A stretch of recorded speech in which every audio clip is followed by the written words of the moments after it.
عليكم ورحمة الله وبركاته.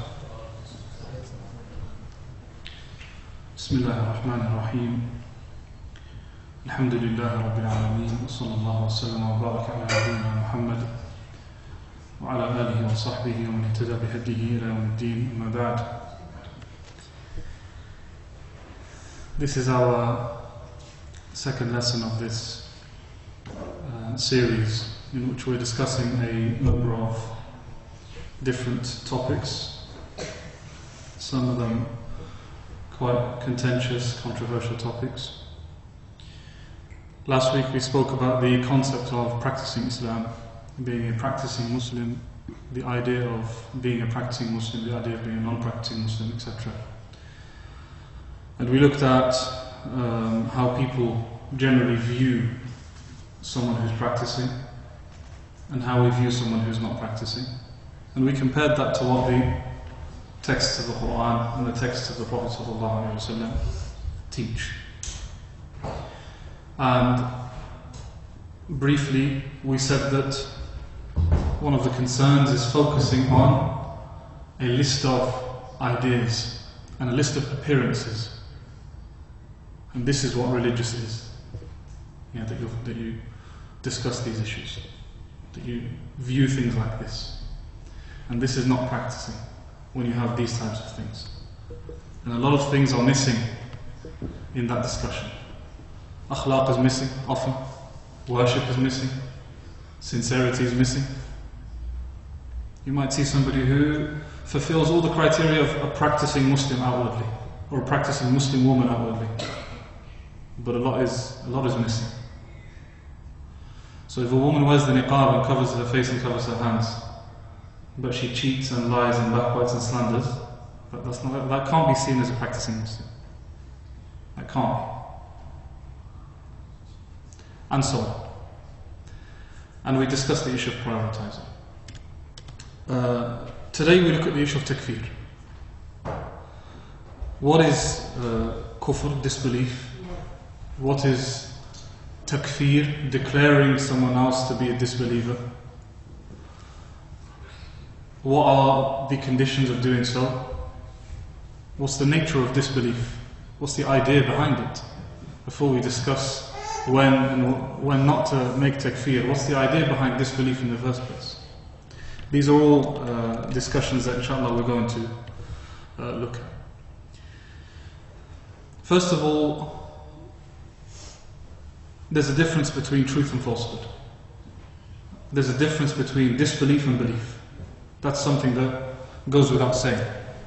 Sometimes when a person wants to warn people against kufr, takfir, they do so much to the extent that they forget that there is actually a concept of disbelief. Disbelief exists. It's possible to disbelieve.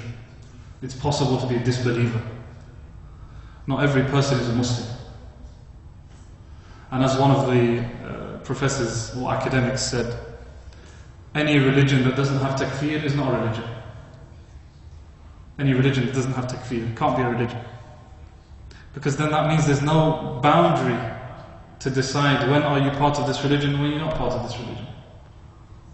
If everyone is a Muslim, for example, without exception to the rule, then there's no boundary for what Islam actually is.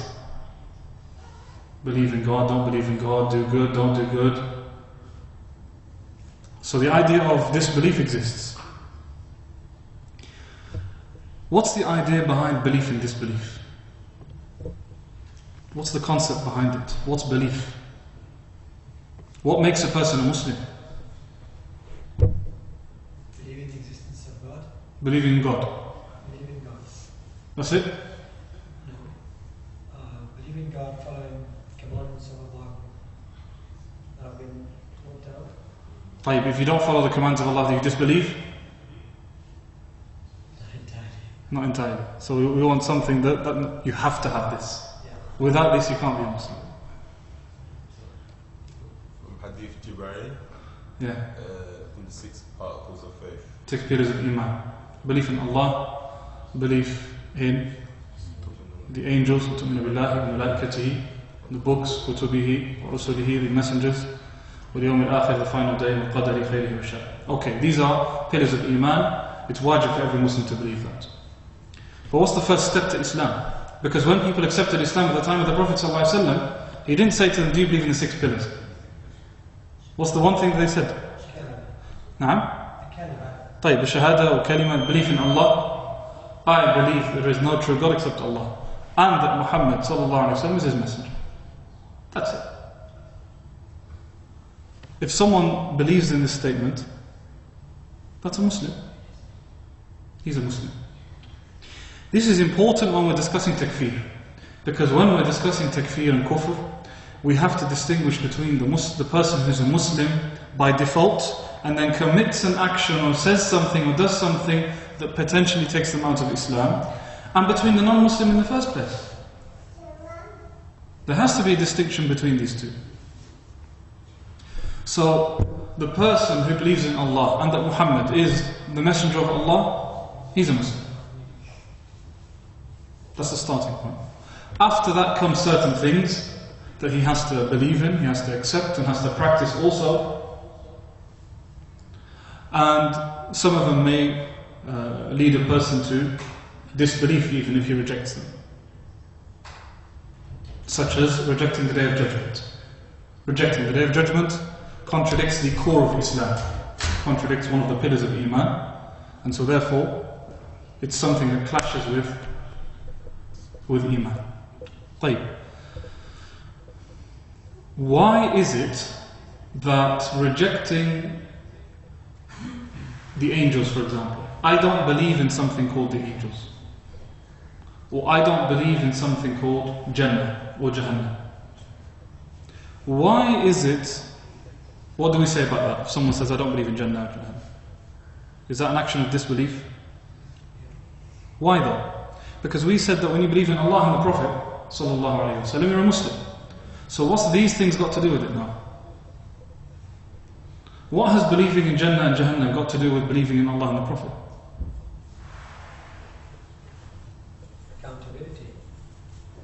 Allah holds you accountable, and then takes you, gives you other. No doubt, we say it's wrong. We say it's wrong that you disbelieve in Jannah and Jahannam. But what makes it disbelief? What makes it something that takes you out of Islam? You cannot be a Muslim if you reject Jannah and Jahannam.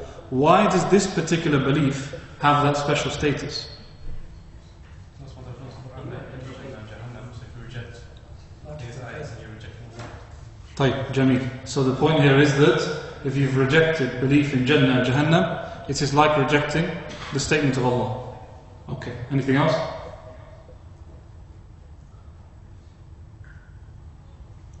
Really, that's what it comes down to. It comes down to you have rejected the word of the Creator that you claim to believe in.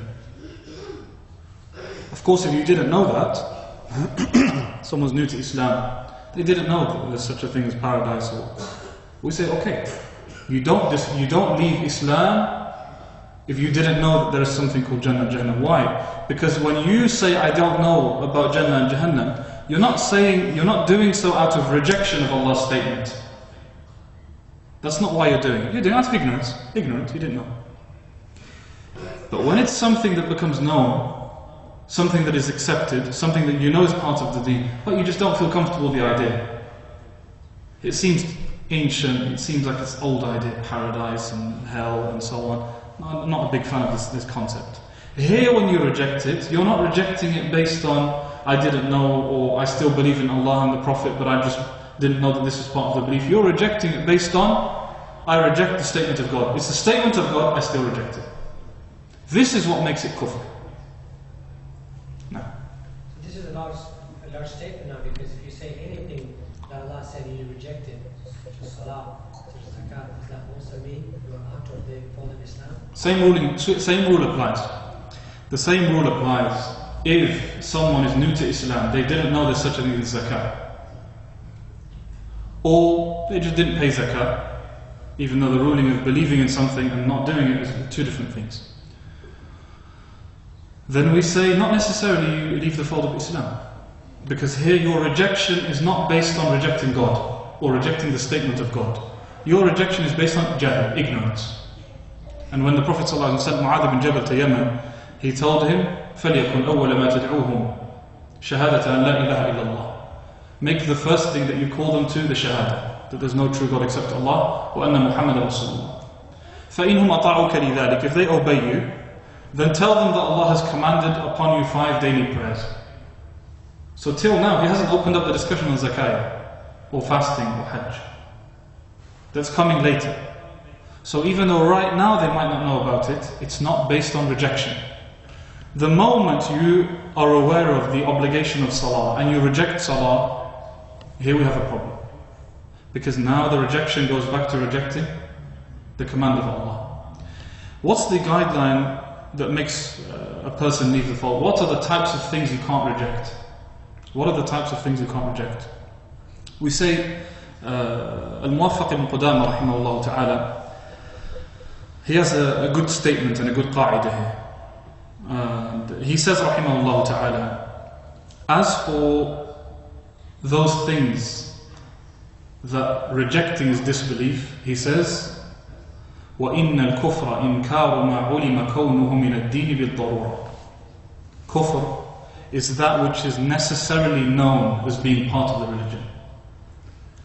And the Shaykh Mansur al-Buhuti rahimahullah ta'ala says, the one who rejects Salat al-Jumu'ah, the one who rejects Salat al-Jumu'ah as an act of worship, and says, he says it's got nothing to do with Islam, or it's a bid'ah, or something like that. He says this is an act of kufr, because it is necessarily known as part of the religion, and it is zahir, it's an apparent ruling. It's not a ruling that only scholars are aware of. It's not a ruling that only some people are aware of. It's a public idea, it's a public ruling. And that's important. That's important. So that gives us an idea that those things that are not so easily known to everyone, they can't be a place for kufr and iman. Is that understood? That's an important principle. Those things that are not everyone is aware of these things. Not everyone knows about this type of ruling. Those issues cannot be points of disbelief and belief. And this means that the statement of some scholars rejecting that which is a matter of ijma' is kufr. Have we heard this statement before? Anything that's a matter of ijma', consensus, if you reject it, that's kufr. That statement is problematic if taken absolutely.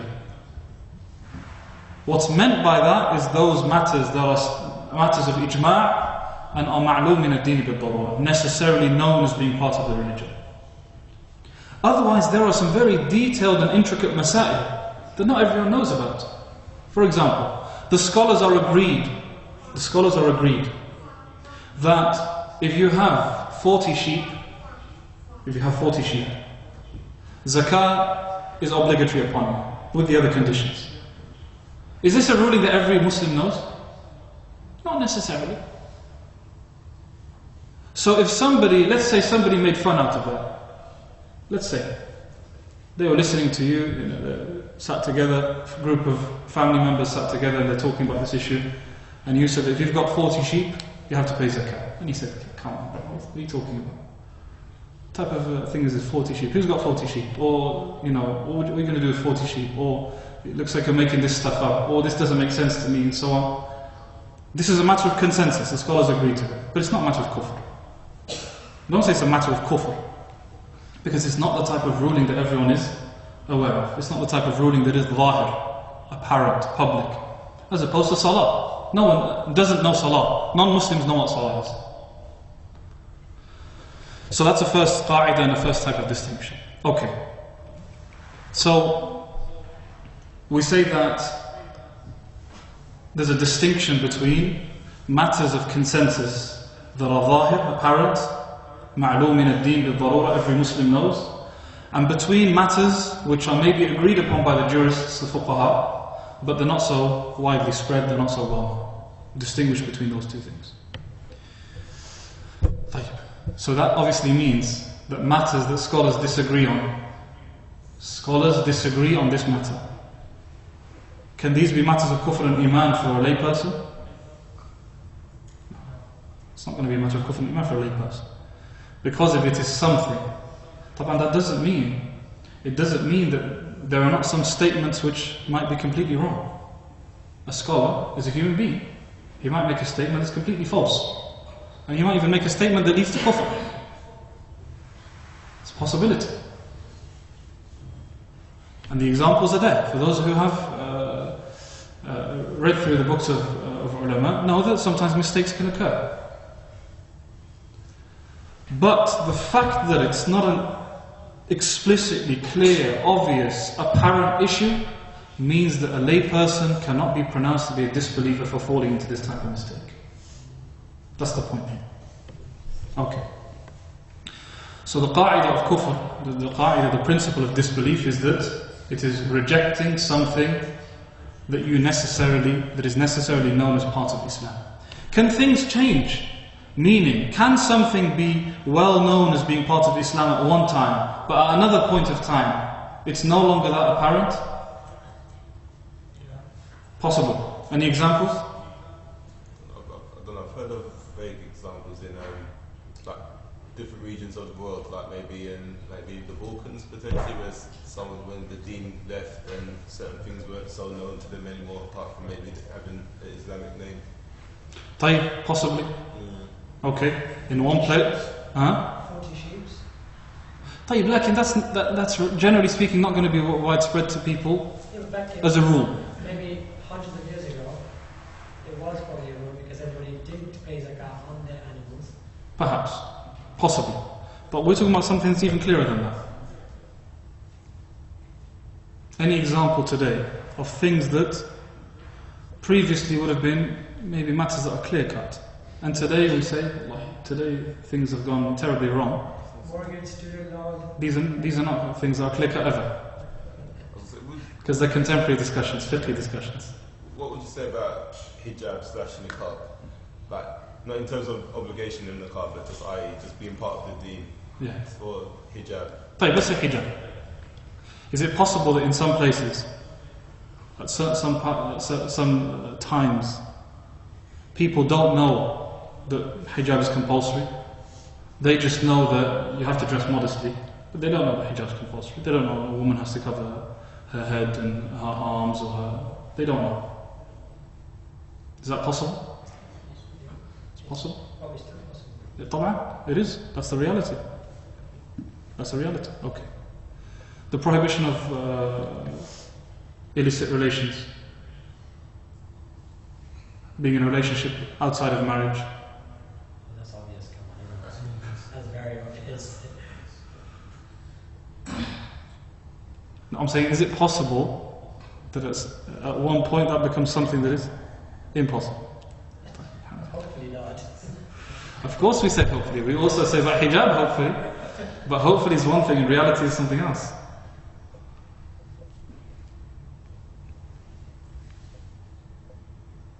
Either way, the point is the ruling is going to be often based on this idea. Why? Why is it based on that idea? Because Allah subhanahu wa ta'ala has overlooked mistakes. He's overlooked mistakes. Yeah? Allah in the Quran explicitly overlooks mistakes. The Prophet ﷺ explicitly says that Allah has overlooked for this ummah mistakes, khata.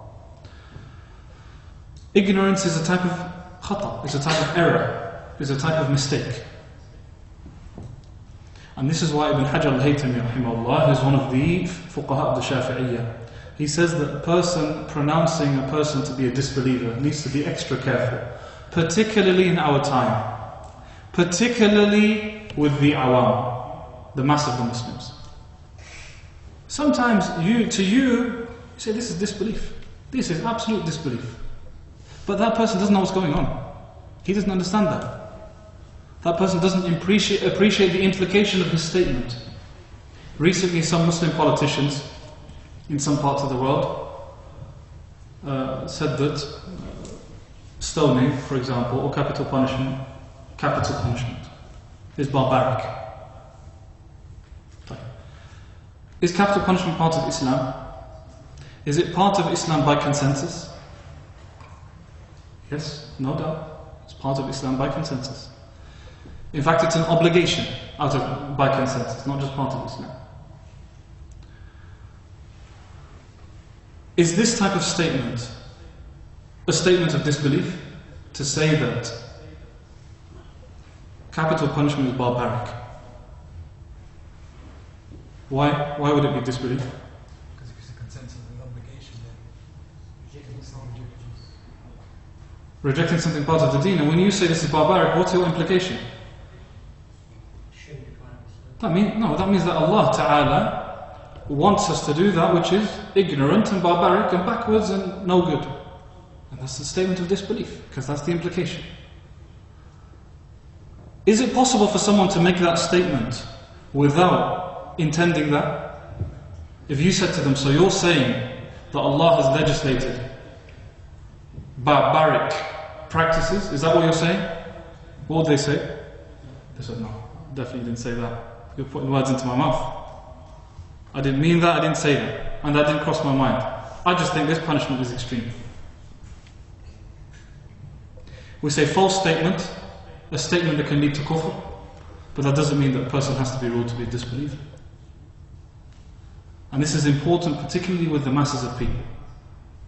And in some parts of the world, the masses of the Muslims make statements that are outright kufr, outright disbelief.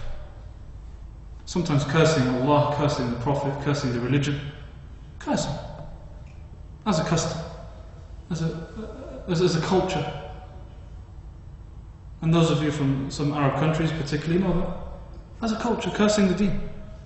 He prays salah, he gives zakah, fasts Ramadan. If you said something about Allah, he'll raise a sword against you and take your head off. But he himself curses the deen as a thing that rolls off people's tongues. And that's why takfir in this type of issue has to be taken with caution. Okay. And this is why Ibn Taymiyyah rahimahullah ta'ala says, وَمَذَاهِبُ الْأَئِمَّةِ الْإِمَامُ أَحْمَدُ وَغَيْرُهُ رَحِمَهُ اللَّهِ. The madhab of the Imams. Ahmad being who? Ibn Hanbal. What's his full name? Ahmad ibn? Something else. Ahmad ibn Muhammad ibn Hanbal. So his father's name is not Hanbal. That's his grandfather's name. Ahmad وغيره رحمه الله مبنية على التفصيل بين النوع والعين. The madhab of Ahmad and others is to distinguish between naw' and ayn. Meaning, you distinguish between type and between specific individuals. So you say, anyone who believes capital punishment to be barbaric has disbelieved. Or anyone who says that capital punishment is barbaric has fallen into disbelief. Is that a correct statement? As a statement is correct. As a statement is correct. Anyone who makes sujood to a dead person has fallen into disbelief. As a statement, that's correct. But then we distinguish between that statement as a principle and between applying it to an individual. So when I see someone make that type of statement or do this type of action, it doesn't mean that because the principle's there, it's applied straight away. Two different things. This is what Ibn Taymiyyah is trying to say here. Rahimahullah ta'ala. Okay. طيب. Now, of course, the idea of takfir, declaring another person to be a disbeliever, it's a big issue. It's a big topic. It's not an easy thing. People are reckless with it a lot of the time. And this is why it needs to be taken with caution. Where do we get this distinction between an action being prohibited? An action is prohibited, or an action is disbelief, but it doesn't mean that we rule that person to be a disbeliever. Some of the companions, as we mentioned last week, radiallahu anhu,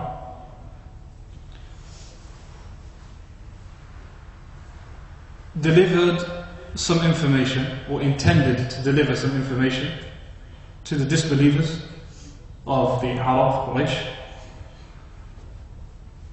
which they would use against the Prophet ﷺ. Who was that companion? La, Hatib.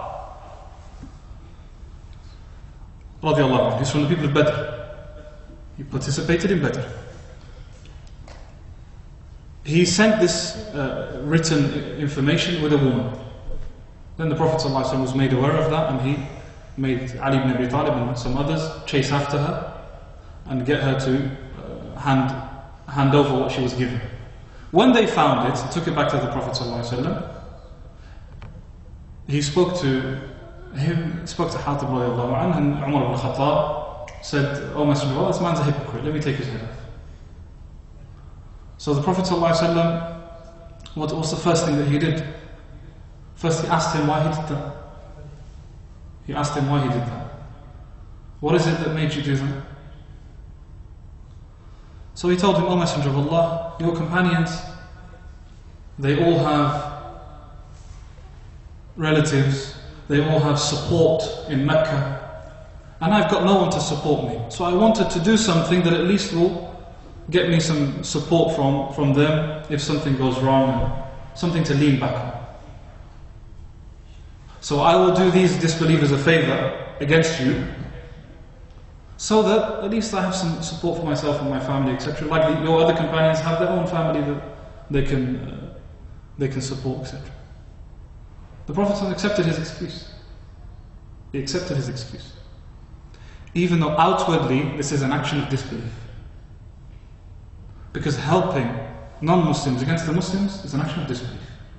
As a rule, as a general principle, it's an act of disbelief. Because again, there's an implication. There's an implication that you are on the side of those who disbelieve in Allah against those who believe in Allah. And that type of action can never come from someone who truly believes in Allah. Impossible. But is it possible they have an excuse for doing it? It's possible. So because of that possibility, the ruling of disbelief isn't pronounced. And there are other examples of that. So this is where this distinction comes from. An action might be wrong, but it doesn't mean that we have to pronounce people disbelievers. Secondly, what's the benefit of saying he's a disbeliever? This person is a kafir. And today social media has caused people to lose any type of shame, any type of concern, any type of, oh, he's a kafir. He's a kafir. No problem. As though we're saying salam alaikum. Simple statement. What's the benefit of doing so? That's a question. To say he is a disbeliever, what's the benefit of doing so? Let's say it's true. Let's say that guy, person, has fallen into an act of disbelief. He indeed has. What's the benefit of me saying he's a disbeliever? Prevent people taking knowledge from them. Maybe if they're a person of knowledge, prevent people from taking knowledge from them. Okay.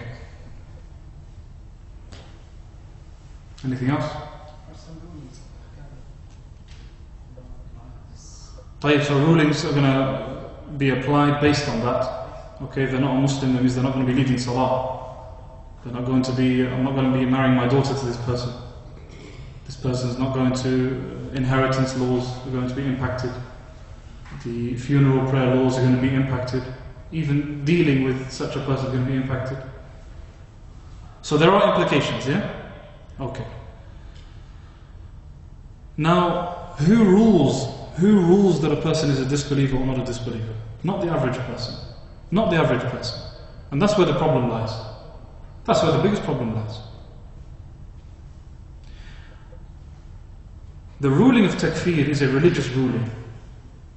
And as we know, religious rulings cannot be applied by anyone except a person who is firstly a person of knowledge, a scholar, and secondly, if it's a political ruling, like this type of ruling, it can only be applied by a judge. A judge. A mufti cannot enforce some rulings. A mufti can't enforce some rulings. So, two people come to me and say, my husband said this to me. My husband said this. Does that count as a divorce? And I say, yes, it counts as a divorce. And they go away and say, forget that guy. You know, doesn't seem like he knows what he's talking about. No. Let's just carry on living our life as normal. Strictly speaking, I have no enforcement authority, no authority to enforce. A judge does, however, have authority to enforce. He says this is a divorce. And if you go near her again, you're imprisoned. He's a judge. He can give a ruling like that. He has authority to enforce. Are rulings of divorce more severe than rulings of takfir, or rulings of takfir more severe? Rulings of takfir are of course more severe. So if a mufti cannot enforce rulings that relate to some issues, even financial transactions, and cases of divorce and khula and so on, then that means that rulings of takfir are even more severe and even more dangerous of allowing to be applied so loosely. So that's another important thing to keep in mind. A layperson can't apply rules of kufr on people, even out of taqleed, even if your teacher says so. Your teacher says so. If your teacher says that this person is disbelieved or this person is disbelieved, that's for you. You trust this scholar, you follow it yourself. You don't impose on other people. You don't impose it on other people. Your teacher says this person is an innovator, or this person has fallen into kufr, or this person is not a person of knowledge. Okay, you apply that to yourself. You're not in a position to apply that to others, enforce that on other people, because you're a muqallid. How can you enforce something when you yourself are a follower and muqallid? طيب. Besides that, the benefits of making takfir are minimal. Before, I spoke about how often we rush to saying haram and obligatory. We're not content except if someone rules haram obligatory, haram wajib. And that's a big problem. Why can we not say, this is not good? Do this, this is get better. The Prophet ﷺ did this. The Sahaba used to do this. You shouldn't do that. Why can we not look at things in that manner? As Imam Malik rahimahullah and Abu Yusuf and many of the early scholars before, they never used to rush to using the word haram. And once Abu Yusuf criticized Imam al-Awza'i, who's one of the leading scholars of Sham. He criticized him and said, how does al-Awza'i dare to use the word haram? How does he dare use the word haram? وقال أدركت مشايخنا لا يقولون هذا حلال وهذا حرام إلا ما كان بينا في كتاب الله بلا تفسير. I found my teachers and our scholars, they wouldn't say this is haram and this is halal, except that which is clear cut in the Quran without needing a tafsir. This is in his book in which he responds to al-Awza'i rahimahullah. So the word haram is a big statement. So why is it then so hard to say this statement is dangerous? A Muslim wouldn't say this type of statement. This statement is contradictory to Islam. I fear that this person might fall into disbelief if he doesn't repent. I fear that this type of statement is going to lead a person into kufr. Why can't we use that type of statement? Why is it that sometimes we're not content until we say, he has disbelieved? Alhamdulillah. As though big burden is off my shoulders now. No, that's a burden on your shoulders. That's a burden on your shoulders. And the Prophet ﷺ says, anyone who says to his brother, oh disbeliever, then it's going to return back to one of them. This one or that one? This one or that one. So if you have made a slight mistake in pronouncing a person to be a disbeliever, and that's a big threat from the Prophet ﷺ. It's not a light thing. Takfir has something called mawani, things that prevent a ruling of disbelief. If we agree that this particular action is an action of disbelief, what might stop us from saying, but he's a disbeliever? We say, this is disbelief, but he's not a disbeliever. What might be a barrier between this person and actually being a disbeliever? We mentioned one thing already. Ignorance. Jahl.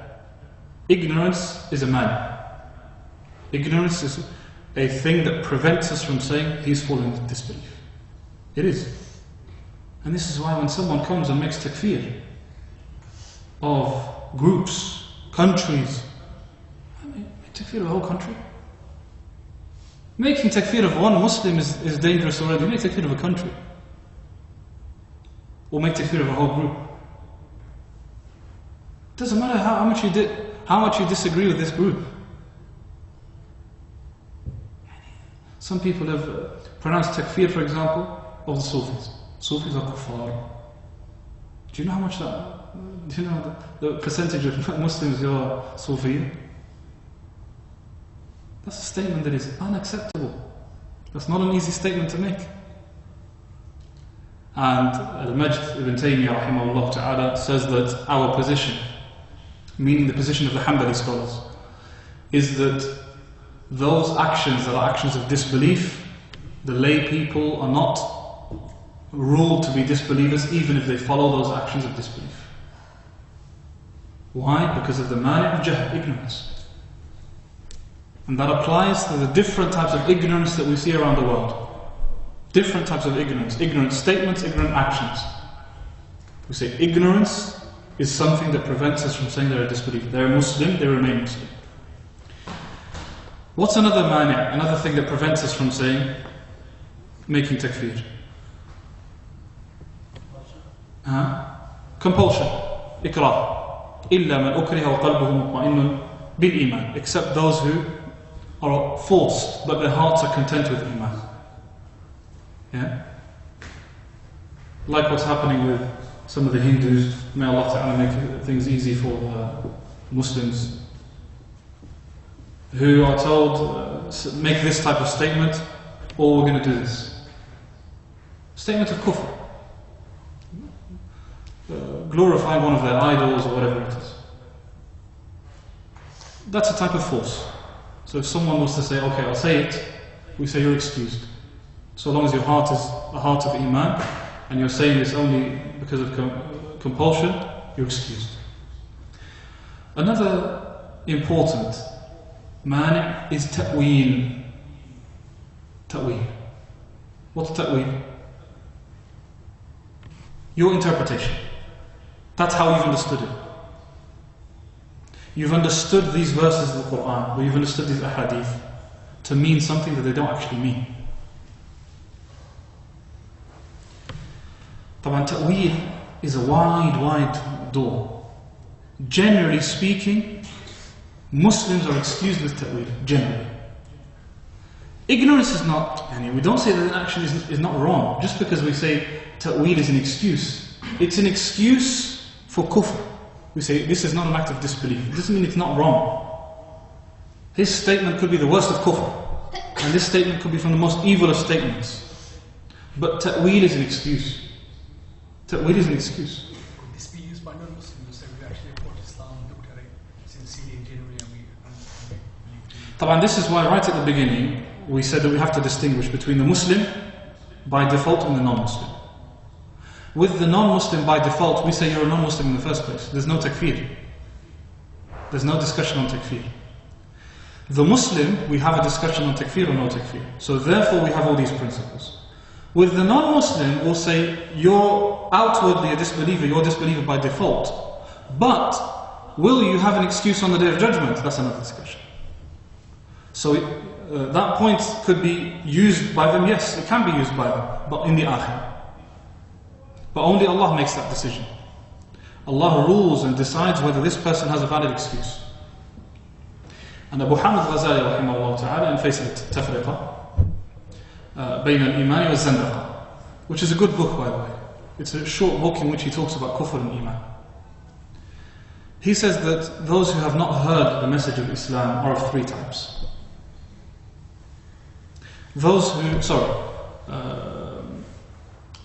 People in relation to the message of Islam are of three types. Those who have heard the message and understood the message of Islam and rejected it. They're disbelievers in the dunya and the akhirah. Then there are those who have never heard of Islam in the first place. They've never heard of Islam in the first place. Their ruling might be one of disbelief in the dunya, but in the akhirah they're excused. They're excused.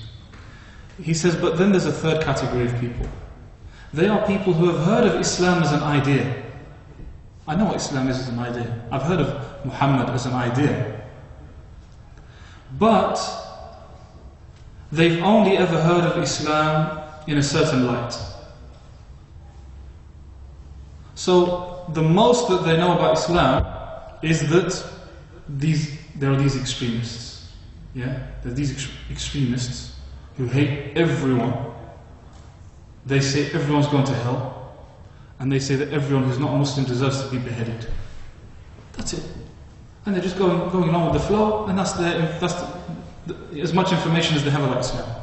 For example, have they heard of Islam? Yes, they have. Abu Hamid al-Ghazali argues, and this is a matter of difference between scholars, he argues that these people, although their ruling in the dunya is disbelief, in the akhirah, they're excused. In the akhirah, they're excused. Who makes that decision? Not us. Allah makes that decision in the akhirah. Why are they excused? For this. Because the message was not truly delivered to them. And we have to be realistic. If we say that never hearing the message excuses you, then what's the benefit of just hearing the name of the message? What's the benefit of hearing Islam? Okay, there's a religion called Islam, by the way. Yeah? Alright, it's alright. See you later. Is that enough? Is that something to push you to learn about Islam and to find out about this religion? That might put you off even more. What the heck was this? And so, this is Abu Hamid's approach when it comes to this issue. So, ta'weel or jahl, ignorance, it might work in the akhirah, maybe. No problem. Got no problem. Allah Ta'ala makes that decision. In the end, He's the most just. In the dunya, these are the things that apply. We distinguish between the person who's Muslim by default, non-Muslim by default. Very important distinction. Ta'weel is an important thing. Ta'weel is very important because it gives us scope for excusing people more than we otherwise would. Because there are some beliefs that some scholars say is disbelief, but they're actually held by another scholar. Is that clear? One scholar says this is disbelief. Another scholar holds that view. Two scholars of Islam. Some of the Ash'ariyah, for example, they say that the one who believes that Allah is above the heavens is disbelieved. Some of their scholars, they believe this, which is a rejected view. But they hold that view.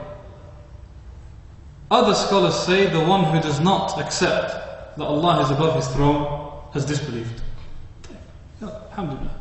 One scholar says this, one scholar says that. He says this is disbelief, he says that's disbelief. If we did not excuse for ta'weel, he's a kafir. Salam alaikum. All the scholars are kuffar as well. And this is why the issue of ta'weel is important. Interpretation. His excuse is wrong understanding, wrong interpretation. He's not saying I reject Allah. He's not saying I reject the Prophet. He's not saying I reject the Quran. No. He's just saying this is why I don't believe it means this. What you're saying, I don't believe it means that. Maybe he believes it doesn't mean that because of his incorrect principles. His false principle. Like the false principle, if you say that Allah is above His throne, that means you have said Allah is like a being and a creation and so on. You got that wrong because of your principle. You shouldn't have had that principle to begin with. But does that make it disbelief? You rejected the Quran? No, we don't say that. Ta'weel is an excuse. So that's another point of excuse. I want to end with a few statements of the ulama who discuss the issue of takfir and being cautious with takfir. Ibn Abd al-Barr rahimahullah is from the muhaddithin of the Maliki school. He says, Al-Quran wa sunnah yanhayani an tafsiq al-Muslim wa takfir. The Quran and Sunnah prohibits pronouncing a Muslim to be a disbeliever or a fasiq, an evildoer. بِبَيَانٍ لَا إِشْكَالَ فِيهِ, with clear texts. So the Quran and Sunnah is clear on this issue. It's not allowed to do that. He says, وَمِنْ جِهَةِ النَّظَرِ الصَّحِيحِ الَّذِي لَا مَدْفَعَ لَهُ أَنَّ كُلَّ مَنْ ثَبَتَ لَهُ عَقْدُ الْإِسْلَامِ فِي وَقْتٍ بِإِجْمَاعٍ مِنَ الْمُسْلِمِينَ. Every person who is considered to be a Muslim by ijma', i.e. the shahada, then the label of Islam cannot be taken away from him except with certainty, ijma', consensus. And this is why some of the other scholars says, and I don't have it recorded here, but either Ibn Nujaym or it's Mulla Qari, both from the Hanafi scholars, who say that if there are 100 reasons to make takfir of someone, and one reason to give them an excuse, the mufti should incline towards that one reason. The mufti. Lay people are not even in discussion. So what we see on Facebook, you're a kafir, you're a kafir, you're a kafir, you're a kafir, that's not nothing to do with Islam in the first place. We're talking about the mufti. The mufti should incline towards that excuse, that one excuse. Tiny excuse. Yani the famous principle that a number of the Sahaba, and it's a weak hadith, but a number of the Sahaba said, إِدْرَعُ الْحُلُودَ بِالشُّبُهَاتِ. Any shubha, any doubt, make it an excuse to stop applying the had. Either punishment of zina or the punishment of anything else. This is a punishment in the dunya. Takfir is even greater than that. You're pronouncing someone to be in Jahannam. So isn't that worthy of giving every single excuse possibly found? And this is why Ibn Abidin rahimahullah in his famous poem Uqud Rasm al-Mufti, he says, وَكُلُّ قَوْلٍ جَاءٍ فِي الْكُفْرَ عَنْ مُسْلِمٍ وَلَوْ ضَعِيفًا أَحْرَى. Every opinion that considers a person to be Muslim, even if it's a weak opinion, وَلَوْ ضَعِيفًا أَحْرَى, it's more worthy of being taken with. So you have now different opinions. I know that some people either hearing this or watching this will say, yeah, but one scholar didn't say this. He said that if you do this, you're a disbeliever, and you can pronounce it to be, that person to be a disbeliever. We say, okay, great, I accept that, no problem. Is that a matter of consensus? Is there scope in keeping him Muslim? Is there an excuse that can be given? Why don't you want to give that excuse?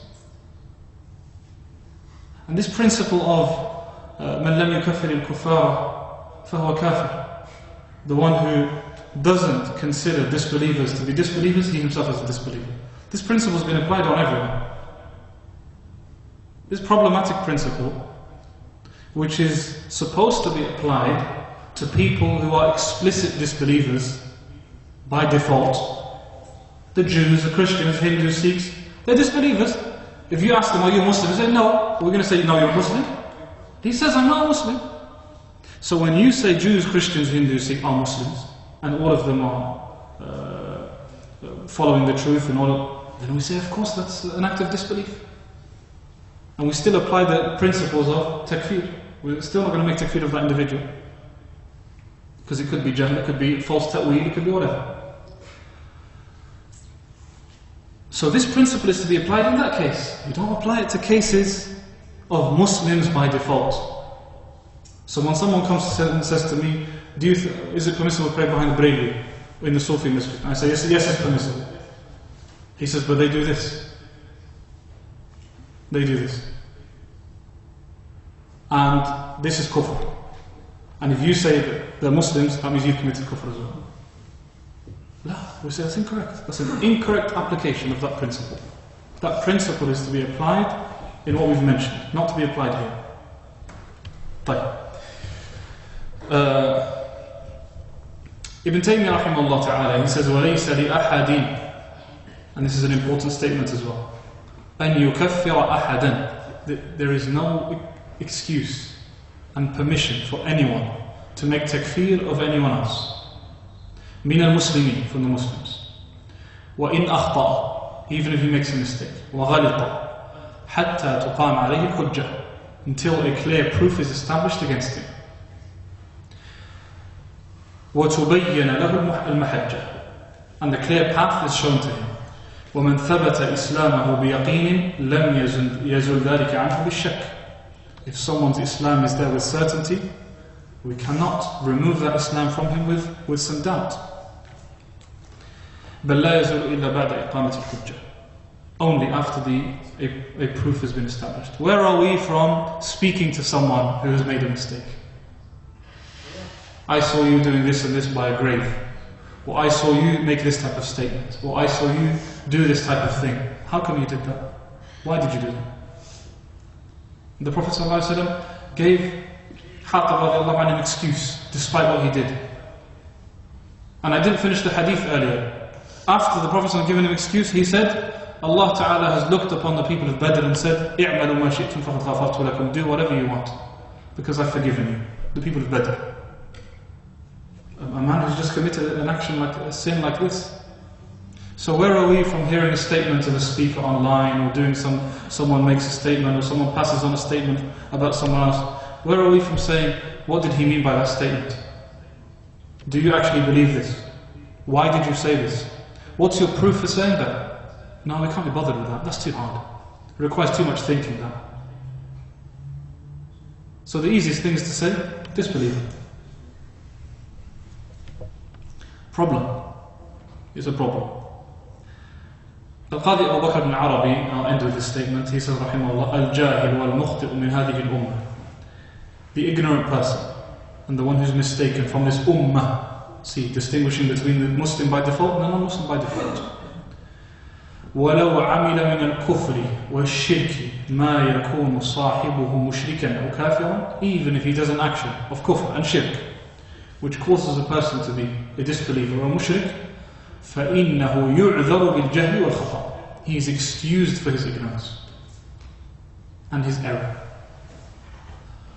So, in summary, these few verses and ahadith and statements from the scholars, they should make us realize that takfir is not an easy statement. It's not our role. We don't benefit anything from doing so. People have spent their lives debating whether a Muslim ruler is a disbeliever or not a disbeliever. What are you going to do about it? If you are going to overthrow an oppressive state and establish a pious, righteous, honest leadership, establish it and I'm with you. After you've established it. Not before. After you've established it, I'm with you. But as for takfir here, he's a disbeliever, he's a disbeliever, he's a disbeliever, he's a disbeliever. What have you done? What have you achieved? What have you changed? Useless discussion. It's not a beneficial discussion. It is true that there is a scope. There is a place for this type of discussion sometimes. No doubt. I'm not saying that takfir is non-existent. But I believe the making of takfir, particularly due to its lack of impact and practical impact today, why should we not be extra cautious? There should be an extra cautiousness when it comes to making takfir. And the all-important distinction is between the Muslim by default and the non-Muslim by default. When we mix these two things up, we go wrong. That's when we go wrong. And there are many, many statements. Shaykh ibn Uthaymeen rahimahullah ta'ala, he discusses this issue in detail and discusses it well. In his Mumti' Sharh al-Mustaqbal, he discusses it and points this issue out. Points this issue out in a way which, if we followed these principles, and we would be a lot better off. Allah ta'ala. Next week, inshallah ta'ala, we're discussing groups and sects and different movements and things like that, inshallah ta'ala. And that's that for today. If anyone has a comment, otherwise we will pray Salat al-Isha, inshallah. End it.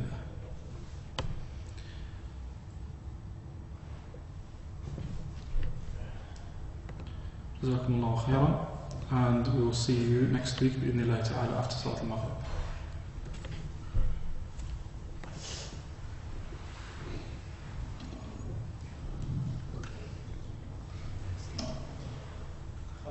Oh.